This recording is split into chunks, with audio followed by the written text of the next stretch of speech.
Welcome to JD Clips. Please enjoy the short versions of our famous videos and keep learning. And don't forget to subscribe.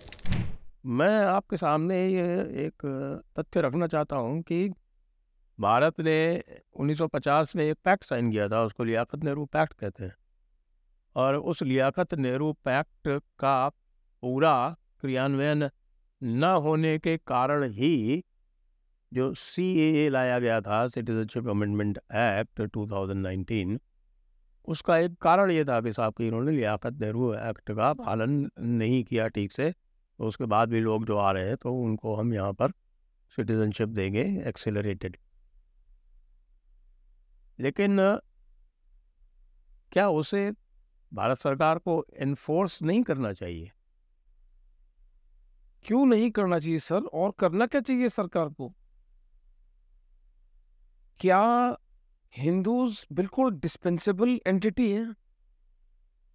क्या हिंदुओं ने किसकी गाय मारी है? हम निरीह लोग, हम किसी को सताते नहीं, हम किसी पर हमला नहीं करते। यद्यपि ये सब हिस्टोरिकली हम जो भी हमारा क्षत्रिय एलिमेंट था उसको अगर अपन दृष्टिगोचर ना भी करें तो भी हिंदू समाज एक प्रोग्रेसिव, इकोनॉमिकली अपवर्ड लुकिंग समाज, अपने बिजनेस, अपने माइंडिंग इट्स ओन बिजनेस, पूरे वर्ल्ड के लिए, जैसे तारिक फतेह कहते थे कि हिंदुस्तान एक ऐसा एग्जाम्पल है जहां 800 अलग डायलेक्ट्स, हर 100 किलोमीटर पे खान पान बदल रहा है, फिर भी हम एक नेशन बने हुए हैं और एक फंक्शनिंग नेशन।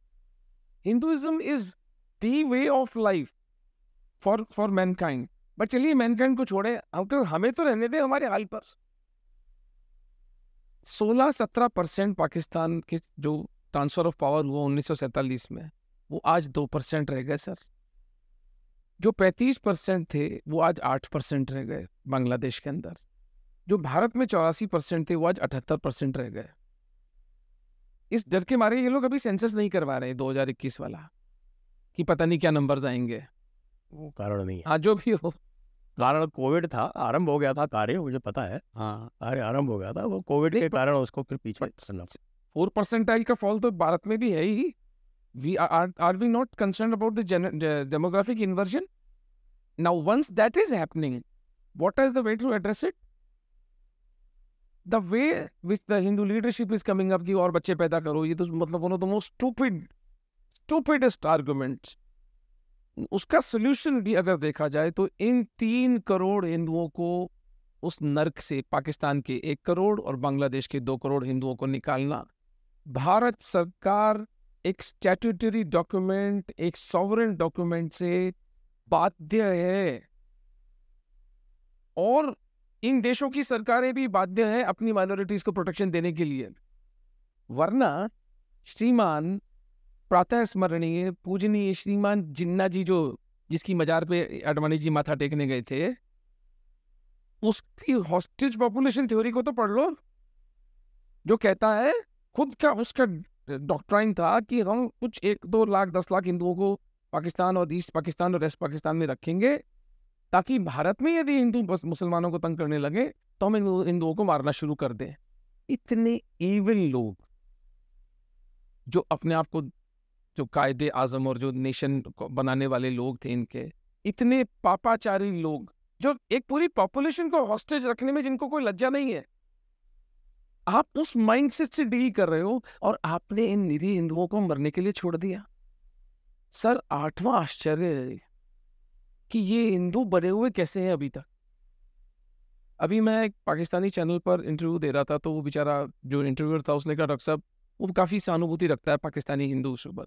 उसने मुझे पूछा, डॉक्टर साहब पाकिस्तानी हिंदू क्या करना चाहिए? मैंने कहा, क्या करना चाहिए? या तो मुसलमान बन जाना चाहिए या आत्महत्या कर लेनी चाहिए, क्योंकि भारत सरकार सारे दरवाजे बंद कर चुकी है इनके भारत आने के लिए। Effectively, this government has closed all the doors. और मैं आपको भी in the course of conversation बता दूंगा कि इन्होंने क्या क्या किया। कैसे ऐसे कि पहले अभी जो लेटेस्ट चोटी इन्होंने हमारे साथ में करी है, जब भारत से हम एक पाकिस्तानी हिंदू को निकालने की एप्लीकेशन डिसाइड करते हैं, जब हमारे संस्था निर्णय लेती है कि यार इन 10 लोगों को निकालना है, तो उन 10 लोगों के लिए 10 भारत के स्पॉन्सर्स हमें ढूंढने होते हैं। चलिए, वहां तक बात लेजिटिमेट है। कल को कोई टेररिस्ट आ जाए, कोई और क्रिमिनल आ जाए कुछ करे तो उसका आपको गारंटर होना चाहिए। एक गैजेटेड ऑफिसर उसको साइन करेगा। सर मुझे कौन गैजेटेड ऑफिसर पाकिस्तानी हिंदू नागरिकता की फाइल साइन करेगा? और गुहार लगा लगा के थक चुके हैं सरकार के सामने कि इस राइडर को हटा दें। जब एक भारत का नागरिक उस नागरिक का दायित्व लेने को तैयार है तो आप एक गजेटेड ऑफिसर को बीच में क्यों इन्वॉल्व करते हैं? चलिए करते हैं। स्पेसिफिकली अभी 3 महीने पहले ऑर्डर आया कि कोई डॉक्टर या कोई प्रोफेसर उस गजेटेड ऑफिसर की श्रेणी में नहीं आता है। यानी क्योंकि निमित्तकम का सारा काम मैं डॉक्टरों के बेचारा हूँ, मेरे फ्रेंड्स हैं सारे, उनको मैं जो गवर्नमेंट डॉक्टर्स हैं उनकी मिन्नतें कर करके करवा रहा था। एक दिन में 800-800 फॉर्म हम लोग साइन करें। सेकंड, अब तक हम ऑनलाइन फॉर्म जमा होते थे। भारत से एप्लीकेशन पाकिस्तान की इस्लामाबाद एम्बेसी में ऑनलाइन चली जाती थी। अब एक ऑर्डर आया कि फिजिकल भेजिए। भारत और पाकिस्तान के बीच में डाक सेवा है ही नहीं। आप पता दीजिए इस दिन नॉट इफेक्टिवली शटिंग डोर्स, लेकिन हमारे तो जो टीम है ना वो भी तो इनकी बात है, वो दुबई भेज के वहां से एप्लीकेशन भेजी। लेकिन एक पर एप्लीकेशन हमारा खर्चा 400-500 रुपये बढ़ गया नाहक रूप से। और वो जो पुराने इश्यूज है कि जब आपको एक पाकिस्तानी एलिजिबल होता है सिटीजनशिप के लिए, पाकिस्तानी हिंदू, तो उसको हिंदुस्तान के अंदर स्थित पाकिस्तानी दूतावास में जाकर रिनंसिएशन सर्टिफिकेट लाना पड़ता है, जिसके लिए उसे 8,000 INR देने हैं। और जानवरों का सा जजिया देना, जजिया आना। सर बिल्कुल सही कह रहे हैं आप, बिल्कुल सही कह रहे हैं। मतलब 1 करोड़ हिंदुओं को अगर निकालना है और अगर इस सरकार में इतना आत्मबल नहीं आता कि इस राइटर को हटा दे, या जैसे राजनाथ सिंह जी जब थे तब जो कलेक्टर नागरिकता देता था वही रेनंसिएशन सर्टिफिकेट भी ले लेता था कि ठीक है आपने रेनंसिएशन किया, ये पाकिस्तान का पासपोर्ट मुझे दो, ये नागरिकता लो, इतना ही तो करना है। और वही ऑर्डर की गुहार लगा रहे हैं। आज 5 साल हो गए। अब 8,000 करोड़ पाकिस्तान को देने की तैयारी है हमारी। कोई सुनवाई नहीं है, कोई सुनवाई नहीं। अब तो नाक तक आ चुकी बात। अब फोन आते। एक और नीचता बताता हूं आपको इन लोगों की। अभी 3 बच्चे और राजपूतों के हम पिछले महीने लेकर आए। सर माँ बाप को वीजा नहीं दिया, बच्चों को वीजा दे दी। अटारी बॉर्डर पे जो मेरा व्यक्ति जजराज लेने गया था वो भर भर के आंसू रो रहा था कि माँ बाप वहां खड़े बिलख रहे थे, बच्चे यहाँ बिलख रहे हैं। छोटे छोटे बच्चे, मैंने ट्विटर पे फोटो भी डाली थी। Can we imagine the trauma that child is going through? यानी मैं निमित्त एकम का होने के नाते उसके सर पे हाथ रखा, केला खिलाया, फ्रूट्स खिलाए, केक दिया। For that child I am a stranger. उसको जो ट्रॉमा हो रहा है। अभी प्रोफेसर रजत मित्रा को हमने पूरा जैसलमेर, जोधपुर, सब जगह भेजा। वो पूरा पेपर लिख रहे हैं इसके ऊपर, transgenerational trauma of the Hindu refugees. तो कहाँ गई संवेदना? क्या बिगाड़ा? क्यों इनकी शवों पे, लाशों पर, इनकी चिताओं पे रोटियां सेक रहा है हिंदू नेतृत्व? तो क्या हम ये कह सकते हैं कि भाई जो हमारे शासकों का जो हिंदुत्व है वो हिंदू को हिंदू के रूप में नहीं देखता है, उसको जो 1947 के बाद की जो सीमाएं हैं उसमें बांध के देखता है। यस, उसी प्रिज्म से देखा जा रहा है।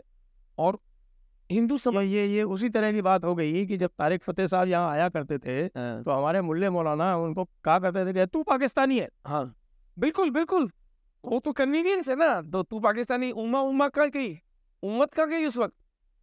पर जब तारिक फतेह जैसे मुसलमान को नीचा दिखाना हो तो तू पाकिस्तानी है। ये तो बहुत श्रूड लोग हैं, ये तो बहुत चालाक लोग हैं। और हिंदू तो इनके सामने दे डोंट स्टैंड एनीवेयर। इनका 8 साल का बच्चे को सिटीजनशिप अमेंडमेंट एक्ट के बारे में पता है, जो आपके 80 साल के बुड्ढे को नहीं पता।